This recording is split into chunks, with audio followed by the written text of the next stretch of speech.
Whether it's singing or voice acting, she has dominated both. From her numerous star roles within anime to even being the narrator of Animal Planet, she is one of the most recognized voices in Japan. We're going Seiyuu again. In this episode of Otaku Files, we explore the world of Mizuki Nana. Most of us outside of Japan may not be aware of some of the more interesting personalities within the Japanese otaku landscape, so I thought I'd do a little video series and try to shed some light on these individuals. This is Otaku Files.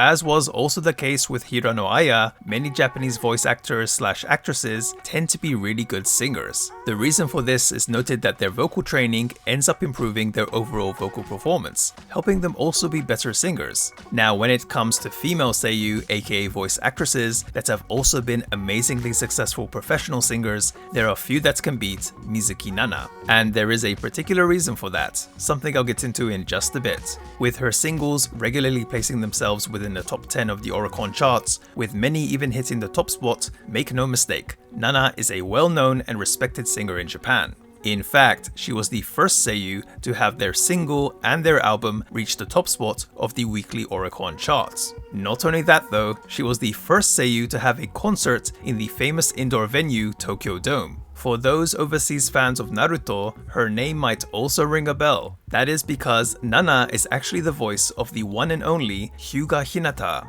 Even if you're not into Naruto but watch anime, you have most likely come across one of the characters she has voiced as. There is no end when it comes to talking about Nana's achievements. But how did this even all start? Nana is from the city of Niihama, located in the prefecture of Ehime. Her father was a dental technician, but that's not all. Being someone who always pursued their interests, he held various qualifications, including to be a baseball umpire, a ship pilot, and a singing instructor. Yep, that's right. Her father taught her how to sing, using his own original method. Nana describes her father as a Showa no chichi, someone with quite conservative values, believing that boys should be aiming to be baseball players and girls to be singers. Her father started teaching her how to sing from the age of 5, but this was not only because of his beliefs. He apparently opened a karaoke classroom where he taught adults how to sing. Seeing how much everyone was having fun, little Nana said that she wanted to try too, which essentially signaled the go-ahead to her father. However, as she would soon find out, her father was actually quite strict. Lessons were every day, right after getting back from school, and it didn't even matter if she had a test or wasn't even feeling well. Nana had to have her singing lesson. She was also made to sing without a mic because according to her father, that was how to give her best performance. Besides scolding her when he felt that she wasn't giving it her all, her father would force her to remember the lyrics of a song by the next day. Nana also had a curfew, needing to be home by 5 PM, meaning she had no time to play with friends. If she was late by even a few minutes, her father would even lock her in their shed. But she was allowed to take calligraphy lessons. Apparently her father said this was so that she wouldn't be embarrassed when she writes her signature in the future. Her father had some pretty high expectations for her, to say the least. Nana would also start regularly participating in singing contests, almost every week even. As you can imagine, her father would often scold her about her performance. But even though at first she wasn't winning so much, through perseverance, Nana would gradually climb up the ranks. And that actually links to her eventual career. In her second year of middle school, she would be approached by a talent agency from Tokyo and was offered to join if she was able to fulfill a certain condition. Nana could join if she became the grand champion of a singing tournament called the Setouchi Nodojiman 10周年記念全国大会, which was a major national tournament. Not exactly an easy condition to fulfill, but this was a massive chance to break into showbiz, something her whole family understood, especially her father, who was unusually worried about her.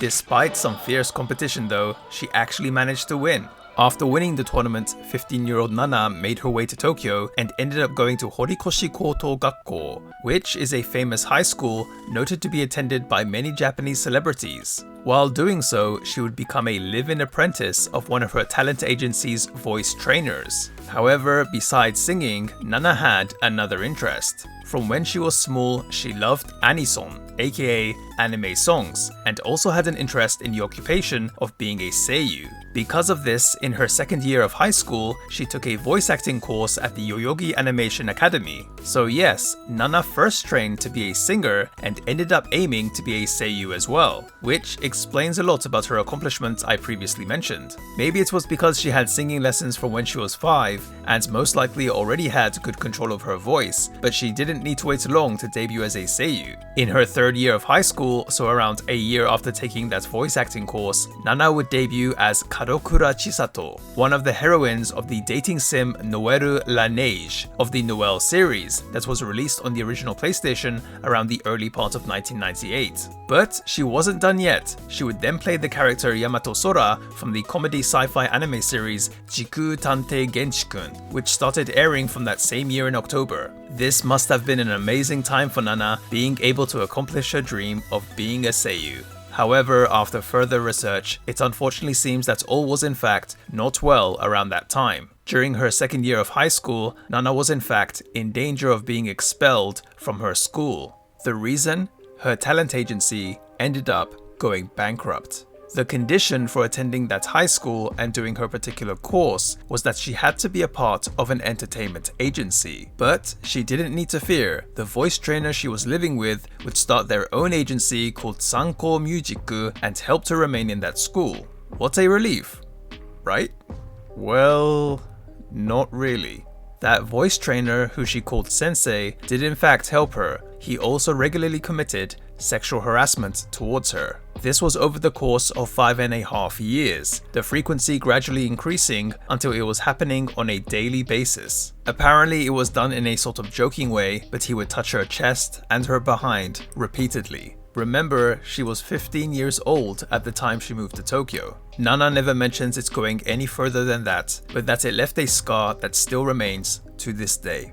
It wasn't until half a year after she made her debut as a singer in the year 2000 with her single Omoi that she was finally able to leave that house. I can only imagine the kinds of emotions she was going through during those 5.5 years. But Nana certainly didn't let that experience affect her career goals. The following year, she voiced in various smaller roles in different anime series and also became a part of a seiyuu unit called Pretz, along with 3 other members, all of which made up the main cast of the anime adaptation of Shista's Princessu. Shista's Princessu being a light novel series. Not only that, also in 2001 under King Records, she would release her debut album Supersonic Girl. The biggest jump in Nana's career as a seiyuu would happen not too long after, as she got to voice Mizuki Nana, the main character of the anime series Shichini no Nana, which started airing in the beginning of January 2002. I actually found out they have this series on Amazon Prime, so I will definitely be watching this. And of course, within that same year, she would voice Hyuga Hinata in the anime adaptation of Naruto.